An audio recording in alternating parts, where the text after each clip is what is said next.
Euzu billahi mineşşeytanirracim. Bismillahirrahmanirrahim.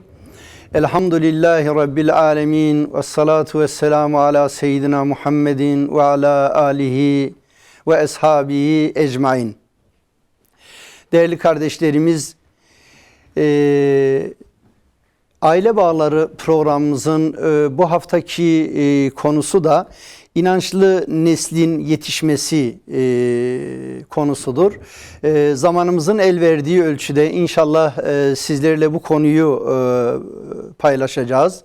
Ben tabii ki sözlerime başlarken sizlere hürmet ve muhabbetlerimi sunuyorum. Günümüz şartlarında inançlı bir neslin yetişmesi konusu büyük bir gayret gerektirdiğini ifade etmek zorundayım değerli kardeşlerimiz. Yani bizim gençlik nereye gidiyor, bu çocukların hali ne olacak deme zafiyetinden kurtulmamız gerekiyor. Çünkü tamamlanmış bir din Kur'an-ı Kerim kanalıyla aramızda ve bu dinin yetişen en mükemmel neslinin terbiyesi olan Kur'an terbiyesinin sünnet boyutu, hadis boyutu olağanüstü çaba ve çalışmalarla günümüze kavuşturulmuş bulunmakta. Eğer biz inançlı bir nesil için önceliklerimiz nerelerdir?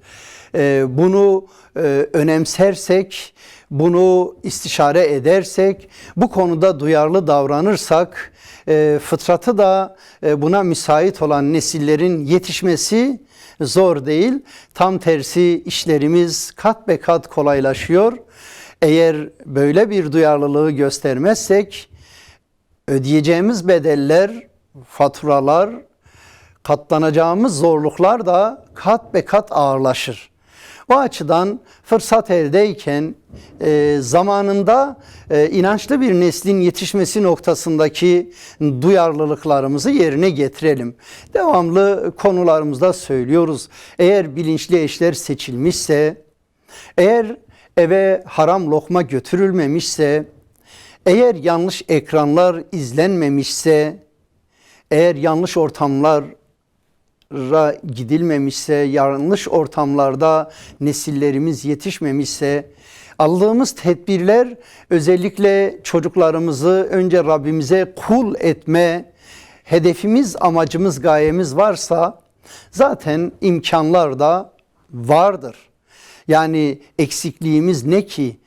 Bu noktada acaba kaynak eksikliği mi vardır? Acaba zihinsel bir sorun mu vardır? Acaba medeniyetimizi yeterince idrak etmemiş miyiz? Etmemişsek o eksikliklerimizi de bir an önce telafi etmemiz gerekir değerli kardeşlerimiz. Bu açıdan inancımızda özellikle önemli günlerimiz var, önemli gecelerimiz var ve bizim özellikle evlat nimeti ilahi bir ikram. Yani düşünün, geçen gün bir hanımefendi, beyefendinin bir ızdırabı vardı. İşte yaklaşık 7-8 yıldır bir çocuk sahibi olmak için harcamadığımız para kalmadı yani. Çalışıyoruz, bu tedavi için harcama yapıyoruz. Allah'tan dua istiyoruz ki bize de hayırlı bir evlat nasip etsin. Ya biraz dinledim, ne büyük imtihanmış. Netice itibarıyla neslin çoğalması, bir evlat sahibi olması fıtrata yerleştirilmiş bir değerdir. Cenab-ı Allah da kullarının çoğalmasına da bir düzen koymuştur. Aile bunun için en muhteşem yerdir. Ve tabii ki ailenin bir tarafta o çaba ve gayretine şahit oldum. Öte tarafta da anlayışlı, sabırlı, yani Cenab-ı Allah işte hayırlıysa nasip etsin diye bir teslimiyeti de gördüm. Ama belki eğer Rabbim bir evlat nasip ederse, ki inşallah Yüce Rabbim onlara hayırlı bir evlat nasip eder, hayattaki en büyük müjdeleri bu olacaktır. Ama bunun yanında Böyle bu ikramlara nail olan sizler, bizler acaba bunun şükrünü eda edebilir miyiz? Yani her şükür kendi cinsindendir. Eğer Rabbim bize evlat vermişse onu evladımızı Allah'a kul olarak, bilinçli olarak yetiştirmekle Rabbimize şükrümüzü eda etmiş oluruz. Aksi takdirde nankörlük etmiş oluruz verilen ilahi ikrama. Hani zaman zaman diyoruz ya, çocuğumuzun bir gözü dünyaya bedel. Evet, bu lafta kalmamalı. Gerçekten de sevgili yavrumuzu dünya ve ahiret mutluluğuna erdiren tek nizam vardır: İslam, değerli kardeşlerimiz. Böyle bir dinimizin kıyamete kadar gelecek bütün insanlığın ihtiyacını en mükemmel şekilde karşılayacağına hiç şüphemiz yoktur. Öyleyse ilk görevlerimizden biri sevgili yavrularımıza Rabbini, sahibini tanıtma. Bunun için kaynaklar vardır. Mutlaka destek alacağınız ortamlar, yerler vardır. Yani bu tür konularda bahaneler peşine düşmeyelim. Sorun çözen bir karaktere sahip olalım. Evlatlarımız bizim en değerli varlıklarımızdır değerli kardeşlerimiz. Evet, tabii öncelikle mümkünse sevgili yavrularımıza hicri takvimde belirlenen önemli günleri, önemli ayları, önemli zamanları mutlaka öğretelim. Örneğin 3 aylara girdiğimiz zaman 3 aylar noktasında, bunun ehemmiyeti noktasında bilgi sahibi olan ortamlarda nasiplenelim. Ve özellikle bu 3 aylarda değerli kardeşlerimiz Regaib kandili var, Miraç kandili var, Berat kandili var. Yani bu kandiller çocuklarımıza değerlerin öğretilmesi için kıymetli günlerdir, kıymetli gecelerdir. Ramazan ayımız vardır ki Kur'an'ın indiği aydır. İnşallah biz o ayda Kur'an eğitimine daha çok ağırlık vermeye kendimizi hazırlayacağız. Bunun dışında değerli kardeşlerimiz Kadir gecemiz vardır ki Allah'ın bize apayrı bir ilahi ikramdır. Evet, bu ayın içinde ve tabi Arefe günümüz var. Ramazan bayramımız var. Bunun dışında değerli kardeşlerimiz Kurban bayramımız var. Hacıların haca gittiği aylar, özellikle Şevval, Zilhicce, Zilkade ve Zilhicce ayı, ki Zilhicce ayının son günleri hacıların hacı olacakları günlerdir. Gündemimize özellikle varsa akrabalarımızdan, tanıdıklarımızdan haca gidenler varsa netice itibariyle İslam'ın farzlarını, şartlarını öğrenme noktasında bu tür değerlerimize vakti geldikçe vaktinde değinmek çocuklarımızın inançlı yetişmeleri açısından da birer fırsattır. Öyle gereksiz günler, geceler, kutlamalar vardır ki sevgili kardeşlerimiz, yani gerçekten de bir insan bu kadar mı boş şeylerle meşgul olur? Yazık bu ümmetin fertlerinin böyle boş şeyleri önemsemeleri nesilleri kaybettiriyor bizlere. Ben doğrusu o tür gereksiz günleri saymaktan sıkılıyorum. Yani bize ait olmayan yılbaşılarından tutun, aklımızda gerçekten tahrifat yapan nice kutlamalar vardır. Cenab-ı Allah esirgesin. Bu açıdan bizler kendi değer yargılarımızı öğrenelim ve çocuklarımıza da öğretelim değerli kardeşlerimiz. Hele Cuma günümüz vardır. Mesela çocuklarımızın, özellikle gençlerimizin cumalarına, ailelerimizin cumalarına büyük gölge düşmektedir maalesef. Yani Cumhuriyet kurulduktan sonra çok üzgünüm, yani şimdi Yahudileri memnun etmek için cumartesi tatil edilecek, Hristiyanları memnun etmek için pazar günü tatil edilecek. Onlar o gün ibadetlerini rahat yapsınlar, o gün çoluk ve çocuklarıyla beraber olsunlar diye. Yani bu Çanakkale'yi biz kimle yaptık? Kurtuluş Savaşı'nı biz kimlerle yaptık? Acaba onları memnun etmek için mi yaptık? Onun için yetkilerimize sesleniyorum. Lütfen. Bak, anayasa değişikliğinin gündemde olduğu süreçleri yaşıyoruz. Bütün Müslüman kardeşlerimiz, Yani bu noktada duyarlılığımızı gösterelim. Günümüzde başıboş yetişen nice haşa sizden sizleri tenzih ediyorum ahlaksızlar, ahlaksızlık günleri için nesli yozlaştırmak için bazı haklar peşindeyken yani cinsiyet eşitliğidir, efendim LGBT melanetidir, pislikleri bile şeytandan aldığı cesaretle haykırarken Müslüman kendi değer yargıları noktasında duyarsız kalıyor ve birilerini seçerken de yani gidin ama şunları yapın diyemiyor. Yani ne kadar mücadele edersek o kadar hayırlara vesile olur. Şartlı destekler sunalım.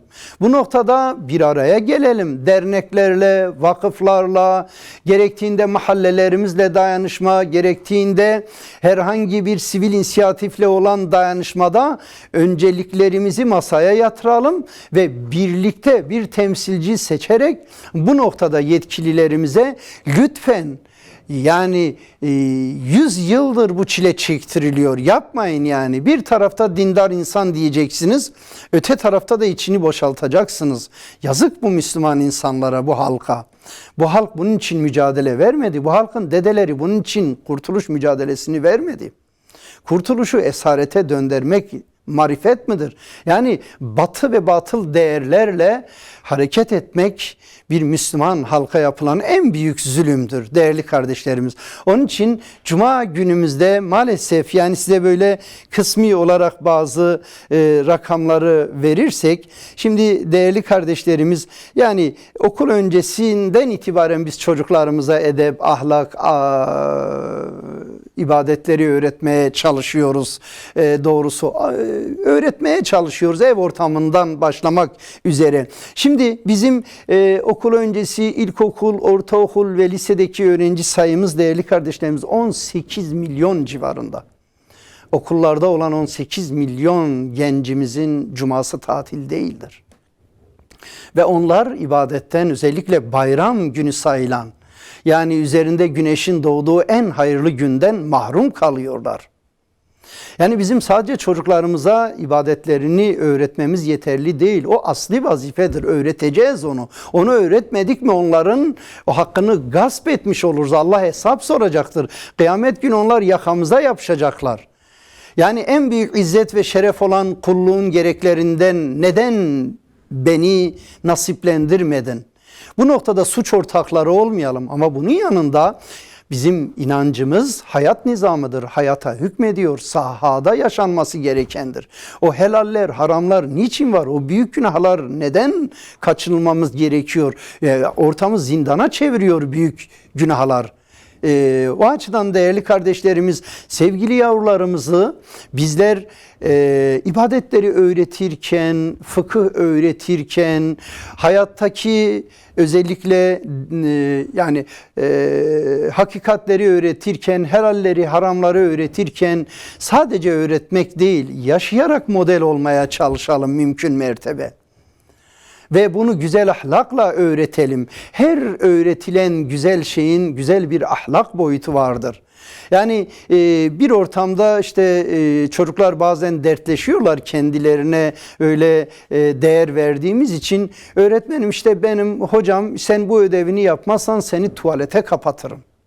Seni hocana şikayet ederim. Ya minnacık ilkokul 1, 2, 3, 4, 5. sınıf, 6. sınıftaki çocuklara, saf, temiz, günahsız çocuklara bu tehditler neyin nesi?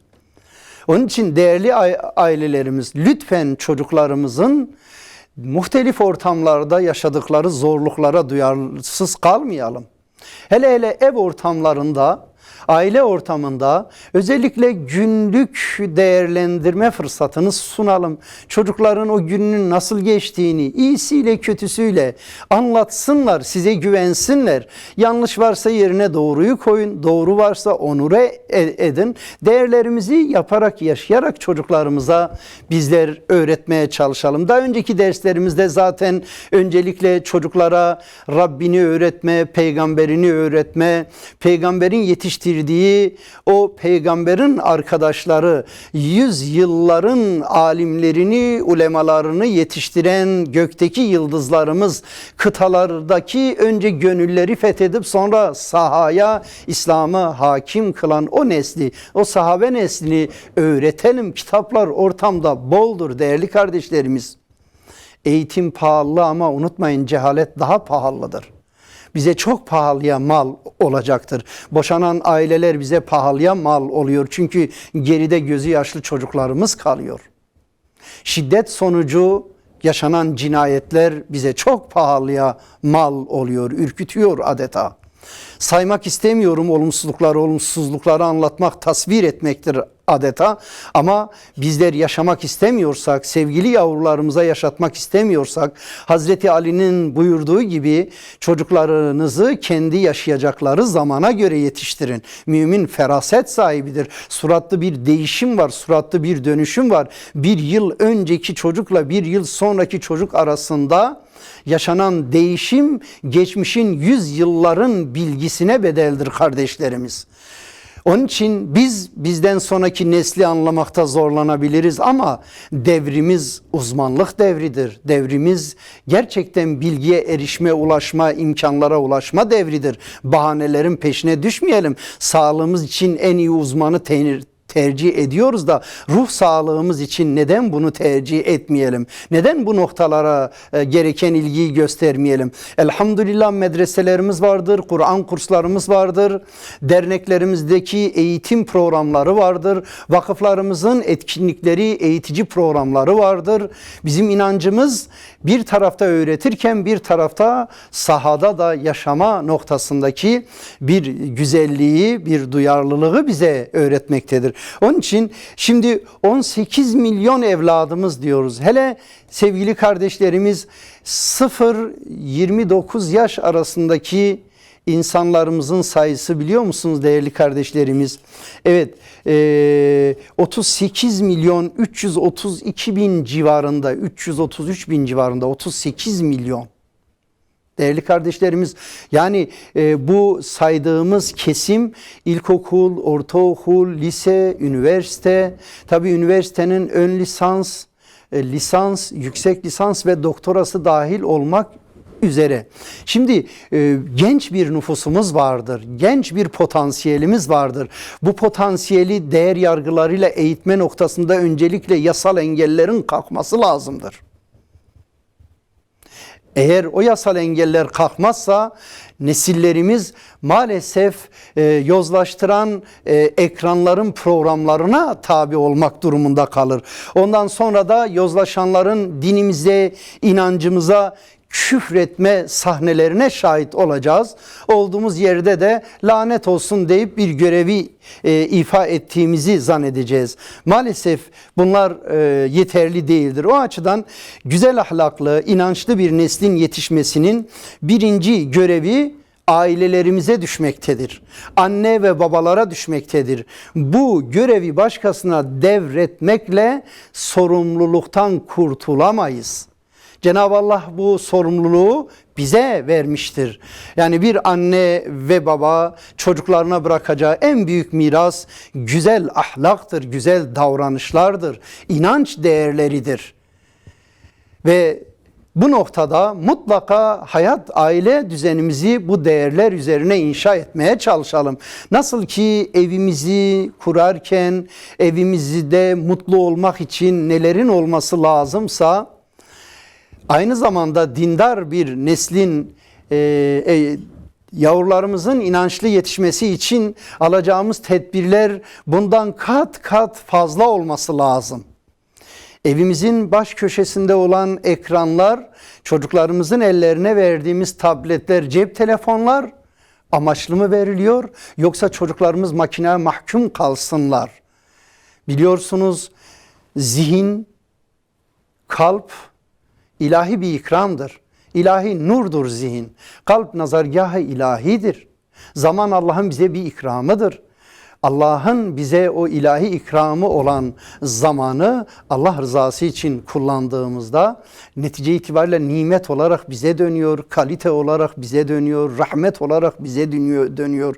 İki cihanın saadeti olarak bize dönüyor. Aile huzuru olarak, komşu irtibatı olarak, akraba irtibatı olarak, değerli kardeşlerimiz, çocuklarımızın ilim alanında şahlanışları, akla gelmesini tahmin edemeyeceğimiz nice güzellikler yaşama imkanını Rabbim bize edecektir. Sınırlı bir zamanımız vardır ve tek kullanımlıktır. Dünyada yaşayacağımız ömür bir kez yaşanacaktır. Eğer biz onu layıkıyla yaşamazsak çoluk çocuğumuzun vebali altında kalırız. Değerli kardeşlerimiz, maalesef bazı kesimlerde inanç değerlerimize saldırmaktadırlar. İsimlerini anmaktan, zikretmekten utanç duyduğumuz bu insanlar bir tarafta bakıyorsunuz halktan teveccüh bekliyorlar, halktan oy bekliyorlar, halktan ilgi alaka bekliyorlar. Öte taraftan da halkın değerlerine küfreden zalimlere dönüşüyorlar. Bunlardan en azından sizler de bilgi sahibi olduğunuz için yani maalesef böyle CHP Grup Başkan Vekili Özgür Özel'in özellikle 0-6 yaştaki çocuklarımızın Kur'an kurslarındaki eğitimine ortaçağ zihniyeti dediği kendileri için Batı'nın ortaçağ karanlığını kast etmesi utanç verici bir şeydir. İslam 610 yılından itibaren dünya sahasında insanların inşası için, insanlığın ihyası için, medeniyetlerin inşası için, karanlıktan aydınlığa dönüş için Allah'ın bir ikramıdır. Ve 610 yılından itibaren İslam dünyayı aydınlatmıştır bir nur gibi. Güneşi balçıkla sıvayamazsınız. Konuştukça ne kadar zalim olduğunuzu anlıyorsunuz. Ne kadar din düşmanı olduğunuzu anlıyoruz. Unutmayınız ki kendinizi çok iyi tanıtıyorsunuz. Kime dost olduğunuzu çok iyi tanıtıyorsunuz. Ve unutmayınız ki bu ülke şehit kanlarıyla kurtarılmış, fetholunmuş bir yerdir. Bu beldeye, memlekete sizler yabancısınız. Bu memleketin asli unsuru burayı fethedenlerdir. Ve burayı işgal eden İslam düşmanlarıyla savaşan mücahitlerdir. Ve kanlarını seve seve döken şehitlerimizdir. Allah hepsinden razı olsun. Siz onlara söz söyleyemezsiniz. Söylediğiniz zaman da ne kadar densiz olduğunuzu, ne kadar zalim olduğunuzu, ne kadar alçak olduğunuzu, ne kadar İslam ve dolayısıyla insanlık düşmanı olduğunuzu yansıtıyorsunuz.